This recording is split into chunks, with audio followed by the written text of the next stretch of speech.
Internet எப்படி வேலை செய்யுதுன்னு நீங்க என்னைக்காவது யோசிச்சிருக்கீங்களா? அது வானத்திலிருந்து சேட்டலைட் மூலமா வருதுன்னு நினைச்சீங்கன்னா அந்த எண்ணத்தை மாத்திக்க வேண்டிய நேரம் வந்தாச்சு. ஏன்னா உண்மையான இன்டர்நெட்டோட பயணம் கடலுக்கு அடியிலிருந்து தான் தொடங்குது.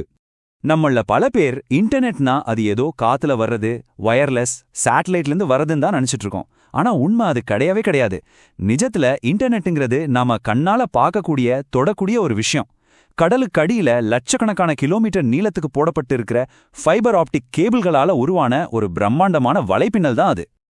இந்த நம்பரை பாருங்க, நீங்களே ஷாக் ஆயிடுவீங்க. உலக அளவுல பரிமாறப்படுற டேட்டால சுமார் 99%, அதாவது நீங்க அனுப்புற ஒரு சின்ன வாட்ஸ்அப் மெசேஜ்ல இருந்து நீங்க பாக்குற நெட்ஃபிளிக்ஸ் படம் வரைக்கும் எல்லாமே இந்த கடல் கடியில இருக்கிற கேபிள்கள் வழியா தான் போகுது. இதுல சேட்டலைட்டோட பங்கு ரொம்ப ரொம்ப கம்மி தான். அப்படி என்ன ஸ்பெஷல் இந்த கேபிள்ல? யோசிச்சு பாருங்க. நம்ம தலைமுடி இருக்குல்ல, அந்த அளவுக்கு மெல்லிசான கண்ணாடி இழைகளால ஆனதுதான் இந்த கேபிள்கள்.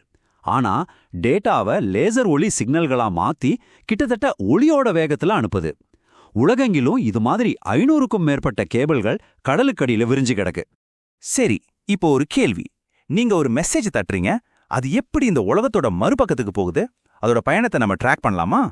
உதாரணத்துக்கு, நீங்க இந்தியால இருந்து அமெரிக்கால இருக்கிற உங்க நண்பருக்கு ஒரு வாட்ஸ்அப் மெசேஜ் அனுப்புறீங்கன்னு வச்சுக்கலாம்.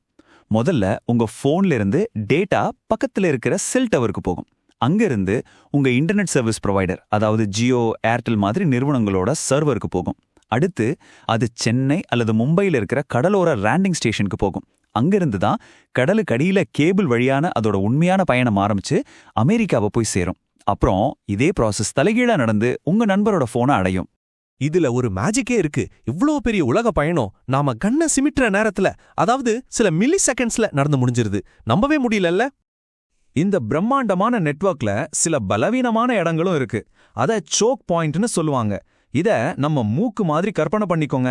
சளி பிடிச்சா மூக்கு அடைச்சுக்கோம்ல, அப்போ மூச்சு விட எவ்வளோ கஷ்டமா இருக்கும். அதே மாதிரி தான் இதுவும். இதுக்கு ஒரு சரியான உதாரணம் தான் ஹார்முஸ் ஜலசந்தி. இது உலகத்தோட எண்ணெய் வர்த்தகத்துல சுமார் 20% போற முக்கியமான கடல்வழி மட்டும் இல்ல, ஆசியாவையும் ஐரோப்பாவையும் இணைக்கிற பல முக்கியமான இன்டர்நெட் கேபிள்கள் கடந்து போற ஒரு சந்திப்பு பகுதியும் கூட. இப்போ ஒரு முக்கியமான கேள்வி மனசுல வருது. ஒருவேளை இந்த ஹார்முஸ் ஜலசந்தியில இருக்கிற கேபிள்ஸ் டேமேஜ் ஆனா நம்ம இன்டர்நெட்டுக்கு என்ன ஆகும்? இங்க 2 விதமான ஆபத்து இருக்கு. முதல்ல, கப்பல் போக்குவரத்து நின்னு போச்சுன்னா பெட்ரோல் டீசல் விலை ஏறும். ஆனா நம்ம இன்டர்நெட்டுக்கு நேரடியா எந்த பாதிப்பும் வராது. ஆனா 2வது விஷயம், அங்க இருக்கிற கடலுக்கு அடியில இருக்கிற கேபிள்ஸ் டேமேஜ் ஆச்சுன்னா அதுதான் பெரிய பிரச்சனை. அதுதான் நிஜமான ஆபத்தும் கூட. கேபிள் டேமேஜ் ஆனா இன்டர்நெட் மொத்தமா கட் ஆகிடாது. ஆனா டேட்டா வேற வழியில, அதாவது சுத்தி வளைச்சு போக வேண்டியிருக்கும். இதனால இன்டர்நெட் ஸ்பீட் பயங்கரமா குறையும். பேங்கிங், கிளவுட் சர்வீஸ், சில ஆப்ஸ் கூட வேலை செய்யாம போக வாய்ப்பு இருக்கு. குறிப்பா இந்தியாவிலிருந்து ஐரோப்பாவுக்கு போற டேட்டா போக்குவரத்து ரொம்ப பாதிக்கப்படும். அது மட்டும் இல்லாம கடலுக்கடியில இந்த கேபிள்களை சரி பண்றது பல நாட்கள், சில சமயம் பல வாரங்கள் கூட ஆகக்கூடிய ரொம்பவே கஷ்டமான வேலை. இது ஏதோ தியரி மட்டும் இல்ல, நிஜமாவே நடந்திருக்கு. இப்போ சமீபத்துல 2024ல செங்கடல்ல இதே மாதிரி கேபிள்கள் டேமேஜ் ஆச்சு. இதனால ஆசியாவுக்கும் ஐரோப்பாவுக்கும் நடுவுல போற டேட்டால கிட்டத்தட்ட கால்வாசி, அதாவது 25% பாதிக்கப்பட்டுச்சு. சரி, இதெல்லாம் ஓகே. ஆனா எல்லாருக்கும் மனசுல இருக்கிற அந்த பெரிய கேள்வி இதுதான். இந்த மாதிரி ஒரு பாதிப்பு மொத்த உலகத்தோட இன்டர்நெட்டையும் ஒரே அடியா முடக்கிட முடியுமா? பதில் ரொம்ப சிம்பிள். ஒரே வார்த்தையில சொல்லணும்னா இல்ல. ஏன் முடியாதுன்னா, இன்டர்நெட்டுங்கிறது ஒரே ஒரு கம்பெனி கண்ட்ரோல் பண்ற விஷயம் கிடையாது. இது ஒரு பரவலாக்கப்பட்ட நெட்வொர்க்.